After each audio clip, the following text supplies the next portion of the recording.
Hey, what's going on, folks? This is Ty from Bench Clear Media, and today we have another episode of Power 5. I have a great guest, my favorite guest, Mr. Shani Pelled. But before we jump into this, I want to remind you our sponsor for the Power 5 episode today is a amazing technology called ExpressVPN. I mentioned it on my podcast. I've been using it for a decade. ExpressVPN. If you're not using it to protect yourself when you're browsing the net, logging into eBay, logging into PayPal, then I think you're crazy. So go check out the link below for a free month and go check out yourself. All right.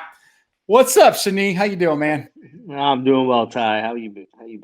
Oh, I'm doing good. I'm excited for today's episode. We got 5 topics that you and we're pretty excited to talk about. Yeah, definitely. It's going to be interesting. Hopefully we won't piss off too many people. All right. Well, we're going to go through these pretty quick. We're going to try to stick to about 3 minutes on each topic. All right. All right. Let's tough start. For me. That's going to be tough for you. I know. Let's start with the one that I think is pretty hot and relevant right now. And it's anything football, right? All of a sudden we're in a world where football cards are relevant and everybody's talking about football cards. Who would have thunk after the last 2 years of you and I railing on football cards? Mosaic football exploded onto the scene. It's his first release. I mean, we could break down some stats, but I'll just give you one that I think is very, very eye-opening. The highest selling month for Mosaic basketball in terms of total wax sales, $60,000. How much do you think has been sold so far in football, Mosaic? Take a guess. I mean, 300,000. Okay, that's a big guess. About $160,000. So we're almost 3x right now. Football versus basketball spend. Is Mosaic football for real? Do you believe in this product long term? At these prices? Absolutely not. Let me say a couple of things. When you compare it, Mosaic basketball to Mosaic football, I think it bears importance to state that Mosaic basketball came out after Prism and Optic, right? At a point where, not to say that the hype for basketball was taking a hit at that point. It was still pretty strong. But the point is, it came out afterward. And this is the first time we're seeing Mosaic as a football product. And it's coming out not only before Prism and Optic, but it's also essentially the first product that has some pop, if you will. And I say pop as in both in terms of how it looks relative to what we've been looking at so far in either a collegiate product or paper-based heavy type products. Okay. And so I think the comparison's a little unfair, although I understand why you're doing it. And then the other thing I would say is just to be repetitive, at these prices, it's not sustainable to pay what some people are paying for veterans who we have examples of high-end, very low numbered. And I understand Mosaic is apparently printed, the print run is apparently very low. So I know that supports some of the performance, but come on. We have products that are not maybe high-end, that are truly high-end products that are very low numbered, where you can get veterans for next to nothing, pre-COVID, of course. So I think the combination of the COVID hype train continuing, it finally hitting football. Yep. And then ultimately, guys, it's week 2. We don't even know who's playing yet, let alone playing well. For sure. I'm sorry. Listen to this. There's only 2 really good products out in the market right now. There's Mosaic football, which is great. I agree. Right. It's beautiful product. Yeah. I want more of it. No doubt. And Donruss football. Donruss has been a flagship for years. And I think it's good to go back and look at what Donruss football is relative to last year's Donruss football, because it's not like it's a new flashy product. Donruss football is on pace to sell 12 times as much as last year. Volume is up over 5x same period last year compared. It's just the whole market's going up. Mosaic sucked right into it. There's some Prism. And I do get it. It's a better rookie class. Yeah. It's arguably, I mean, they're with the number of quarterbacks and some of the week 1, even though it's only 1 week, performances out of a couple of rookies. Okay, that bears mentioning, but Too much, too high. High tides raise all ships, and these tides are high. High. These tides are smoking blunts. Oh boy. Oh boy. All right. Enough of Mosaic football. Let's talk about Kawhi Leonard. Kawhi Leonard obviously got kicked out from the Denver Nuggets, pulling off that miraculous comeback. Kawhi's base 2000 and what is that? His 12 Prism. 6K was the peak, all the way down to $2,300. Yeah. Didn't make the championship. So I pose the question to you: how important is it for elite talent, elite players, the guys like Giannis, Kawhi, LeBron, Tatum, to make the NBA championship to validate their prices? So I think I'm going to say something that's going to be repeated, not just in this conversation, but for the foreseeable future in these conversations about value, especially relative to certain specific stars.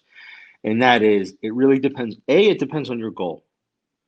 If it's a quick flip goal versus a long-term goal. Okay. And B,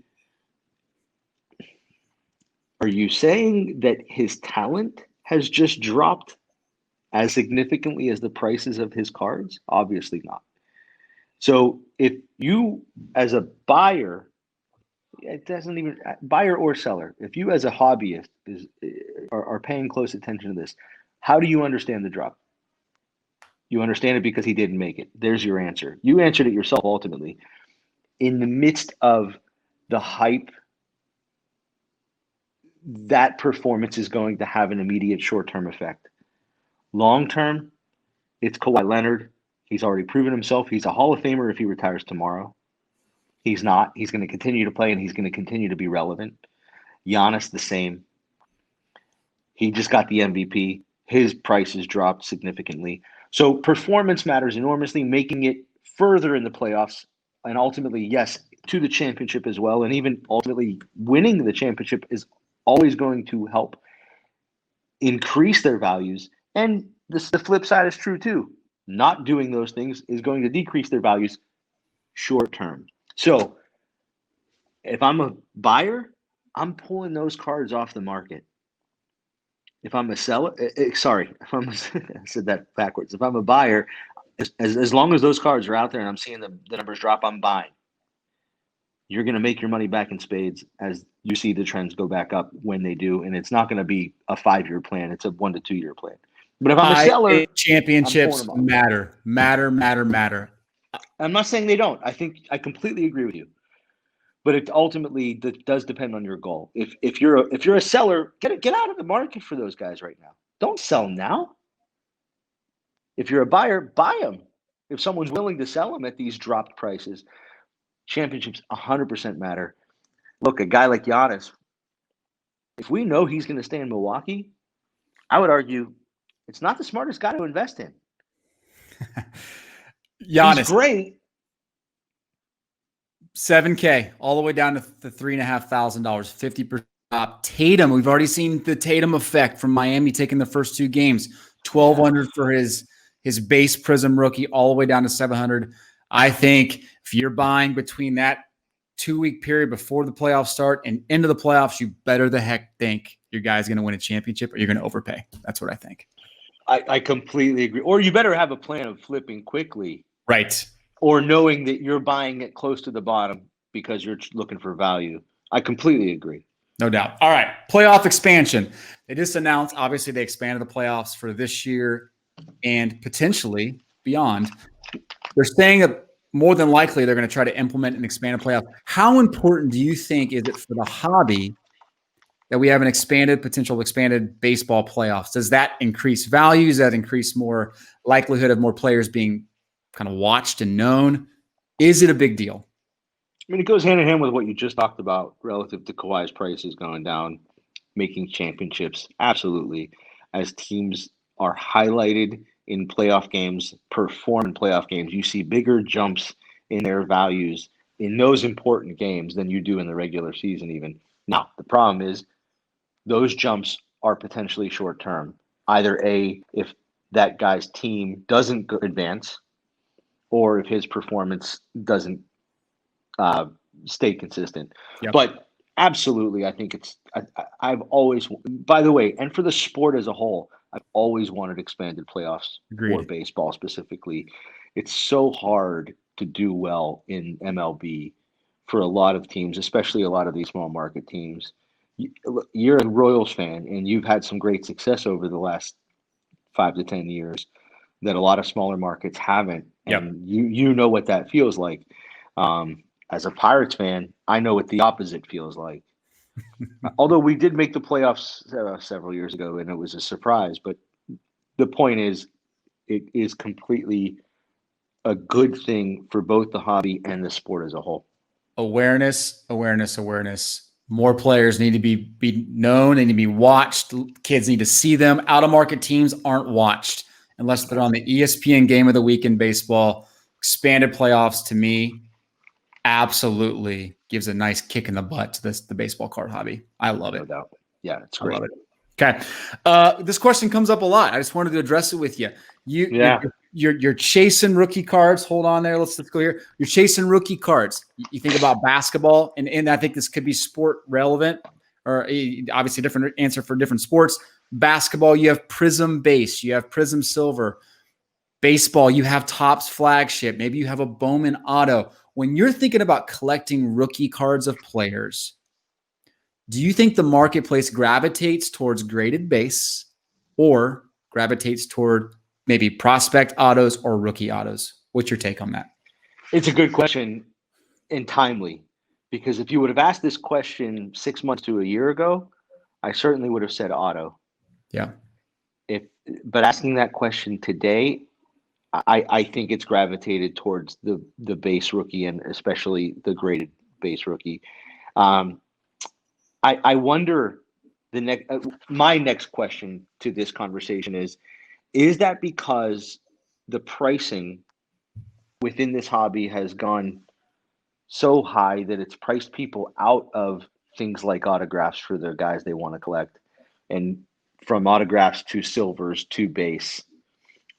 Or is it a bit of a shift in this hobby back to what we always did years ago when we were younger and hits weren't even a thing? The concept of that didn't even exist, and it was all about the base rookie. I love that, by the way, because it does take me back to that part of the enjoyment of the hobby, and it reminds me of my youth in the hobby. I also think it's great for the sustenance of the hobby long term, because we need to care about base product and not just have such a hyper focus on hits. So that shift to me is a good thing. I would agree partially. I think what we've seen this year is relics have all of a sudden become non-existent. You don't even hear people talking and complaining about relics anymore. It's kind of nice. You're starting to see a little bit of the auto being pushed out and not talked about as much. To me, with grading becoming such a big issue, it's just one more variable in the grading process. Right. You strip the autos out, right? It's very easy to grade a base or parallel. To me, I want a piece of the player, man. The guy signs it. I want that. I do too. You know what? It's in this day and age with COVID and it getting harder to attain signatures. I get it. There's a transformation taking place. So if it's me, I'm going all in on cheaper autos, because I think those will come back to relevance next year. That's a good point. Yeah. I never stepped away from my auto hunt, by the way. I'm still doing it. And by selling the base rookies, I'm giving myself more opportunity to go after those autos. But I like the shift for both of those reasons. Perfect. All right. Last question for the Power 5 this week. Vintage. Gary V was on the Dan Patrick Show. Gary V's been obviously a big promoter of the hobby, doing a great job of just bringing more exposure to the hobby. No one would disagree with that. He made a point this week to talk about two things I think are interesting. One is that he doesn't think he really moves the market, which I would totally disagree with. And then second, he's basically telling people, shift your focus away from modern to vintage, because vintage is where it's going to be at. What is your response to that? What's his goal? First of all, what is anybody's goal in doing anything? Is it a quick flip? Is it a long term? What's his goal? Is his goal I think think we both know, Gary Vee's been interested in vintage for quite some time and has been buying it up for quite some time. So, hey guys, I have a whole bunch of vintage here. I think you should care about vintage. Some self-serving in there. I personally think that he's more interested in what the hobby isn't doing. The whole if you zig, I zag kind of mentality or approach, if you will. And it's not a bad way to go. And if you're a hobbyist and you're seeing certain trends, to go in the opposite direction, it's not unwise because you're more than likely going to reap the benefit of that at some point. But ultimately, again, it goes back to what's your goal? Are you trying to be quick about your moves? Do you have liquidity to be long term in your approach? It all comes back to that. What is his goal? Agreed. The funny thing about this is that, to the first point of him not thinking he's relevant, his social media following is what drives so much of what he does. And I think what his comments about vintage are undermining what I think principally is driving up the hobby, and that is kids, young guys our age can flip on ESPN. We can watch the highlights of Luis Robert or LeBron James. We can see him on social media. He's always in front of us. I don't think all of a sudden people are going to start caring about Cy Young and Stan Musial. They're never going to be in front of him. They're never going to be in front of him. That's my take there. I don't think it's actually a very good point. Is going to have a resurgence. Well, I don't think it's going to. The question is does a lack of resurgence mean that it's going to take a hit? Because I think vintage is completely capable of staying consistent. It's not going to go way down. Correct. And there will be a point, I can't tell you when, that the importance of vintage will continue to rise again, especially to certain people in the hobby. But if Gary Vee's trying to say that there's going to be a quick and enormous, or that is self-serving to me, and I don't see that. Agreed. Yeah.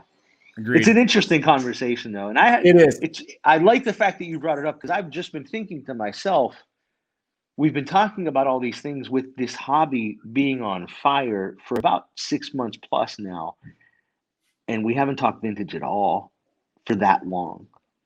So the fact that he's infusing that into the conversation is in and of itself enough for all of us to say, wait, all of a sudden, vintage is a word that hasn't even been part of our language for this long. And there it is.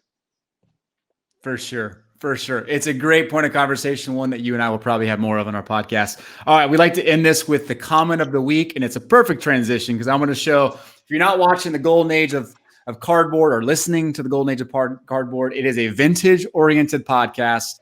Mike, baseball collector, leads it. Near Mint Musings stuck out to us, and it was in relation to Blue Jacket 77 being interviewed. Importance of the cards, the hobby versus loving the card was a truth bomb. Makes you pause and to think at least why you have what you have.